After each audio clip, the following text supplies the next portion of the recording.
नमस्ते बच्चों। आज हम शुरू करने जा रहे हैं आपकी एनसीईआरटी सोशल साइंस क्लास 6 की बुक का पहला चैप्टर। हाँ, चैप्टर नंबर 1, जिसका नाम है locating places on the earth. तो फटाफट अपनी किताबें निकाल लीजिए और चलिए हमारे साथ इस मजेदार सफर पर। देखिए, इस एक्सप्लेनर का बस एक ही मकसद है कि आपको इस चैप्टर का हर एक कॉन्सेप्ट बिल्कुल आसानी से समझ में आ जाए। हम लोग साथ मिलकर पढ़ेंगे और आप देखेंगे कि सोशल साइंस कितना कितना इंटरेस्टिंग हो सकता है। तो तैयार है आप? चलिए शुरू करते हैं। अच्छा, इससे पहले कि हम सीधा मैप्स और ग्लोब्स की दुनिया में जंप करें ना, आपकी किताब एक बहुत ही ज़रूरी सवाल पूछती है। और वो सवाल है कि आखिर हम सोशल साइंस यानी कि सामाजिक विज्ञान पढ़ते ही क्यों हैं? क्या ज़रूरत है इसकी? तो इसका जवाब ढूंढने के लिए चलिए अपनी बुक का पेज नंबर 2 और 3 खोलिए। देखा आपने, यहां पर दो बिल्कुल अलग अलग तस्वीरें हैं। एक तरफ गांव का सीन है और दूसरी तरफ एक बड़े शहर का। अब जरा गांव वाली पिक्चर को देखकर सोचिए, ये सड़क किसने बनाई होगी और क्यों बनाई होगी। फिर शहर की फोटो देखिए, इसको देखकर आपके दिमाग में क्या क्या सवाल आ रहे हैं। बस इन्हीं सवालों के जवाब ढूंढने में सोशल साइंस हमारी मदद करता है। जैसा आपकी बुक में पेज 3 से लेकर 6 तक समझाया गया है ना, ये सब्जेक्ट हमें अपनी दुनिया के बारे में, हमारे सोसाइटी के बारे में, हमारे पास्ट यानी इतिहास के बारे में सिखाता है। और जब हम इन सब चीज़ों को समझ जाते हैं, तभी तो हम एक बेहतर फ्यूचर बना पाते हैं। सिंपल। चलिए अब आगे बढ़ते हैं और अब हम बात करेंगे इस चैप्टर के पहले सबसे इंपॉर्टेंट टूल की, जिसे हम कहते हैं नक्शा, यानी कि एक मैप।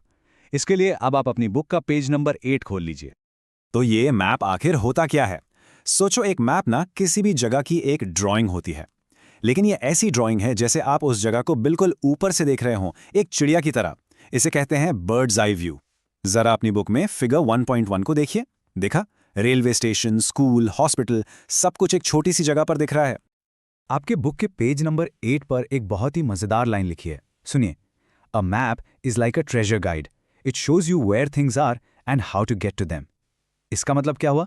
मतलब ये कि एक नक्शा बिल्कुल एक खजाने के गाइड जैसा है। वो हमें बताता है कि कौन सी चीज कहां पर है और वहां तक पहुंचना कैसे है। कितना कमाल का है ना? अच्छा, अब आपके लिए एक छोटा सा चैलेंज। रेडी? अपनी बुक का पेज नंबर 9 देखिए। वहां एक लेट्स एक्सप्लोर सेक्शन है। उस मैप को बिल्कुल ध्यान से देखिए और मुझे बताइए, रेलवे स्टेशन से ज्यादा दूर क्या है, स्कूल या म्यूजियम? सोचो सोचो, रास्ता देखो और पता लगाओ। लेकिन किसी भी मैप को सही से पढ़ने के लिए ना, उसकी एक अपनी लैंग्वेज होती है, जिसे समझना बहुत जरूरी है। हर मैप के 3 मेन कंपोनेंट्स यानी 3 मुख्य हिस्से होते हैं। चलिए अब इन्हें एक एक करके आराम से समझते हैं। तो सबसे पहला कंपोनेंट है स्केल। देखिए पेज नंबर 10 पर क्या लिखा है? Scale, the ratio between the distance on a map and the actual distance on the ground. अब इसका मतलब क्या है? सिंपल सा मतलब है कि मैप पर दिखाई गई दूरी और जमीन पर असली दूरी के बीच में क्या रिलेशन है। जैसे हो सकता है मैप पर 1 सेंटीमीटर असलियत में 500 मीटर के बराबर हो। ये एक तरह का मैजिक ही तो है, जिसकी वजह से इतना बड़ा शहर एक छोटे से कागज के टुकड़े पर आ जाता है। ओके, दूसरा जरूरी कंपोनेंट है डायरेक्शंस यानी दिशाएं। पेज 11 पर देखिए। हर मैप में आपको डायरेक्शंस मिलेंगे। जो 4 मेन डायरेक्शंस हैं, नॉर्थ, साउथ, ईस्ट और वेस्ट, उन्हें हम कहते हैं कार्डिनल डायरेक्शंस। और फिर इनके बीच में भी डायरेक्शंस होती हैं, जैसे नॉर्थ और ईस्ट के ठीक बीच में क्या होगा? बिल्कुल सही, नॉर्थ ईस्ट। और अब आते हैं तीसरे कंपोनेंट पर, जो हैं सिंबल्स। अपनी बुक में पेज 12 पर फिगर 1.2 को देखो जरा।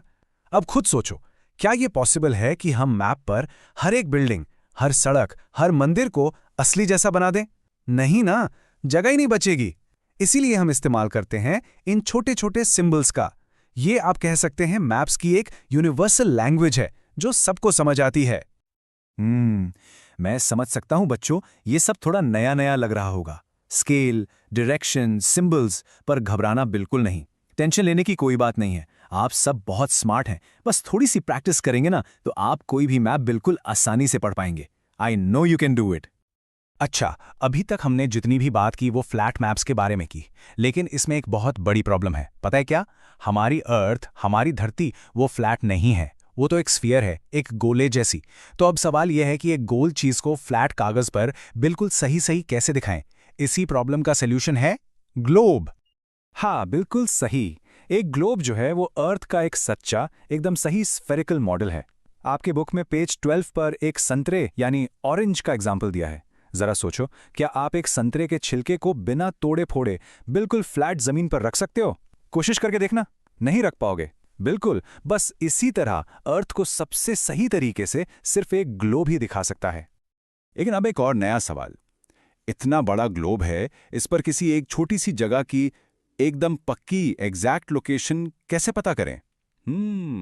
इसके लिए हम एक बहुत ही ब्रिलियंट सिस्टम का इस्तेमाल करते हैं, एक जाल जैसा सिस्टम जिसे कहते हैं कोऑर्डिनेट्स। और इसमें दो चीजें आती हैं, लैटिट्यूड और लॉन्गिट्यूड। इसको आसानी से समझने के लिए ना, चलिए पेज 14 पर जो एग्जाम्पल्स दिए हैं उन्हें देखते हैं।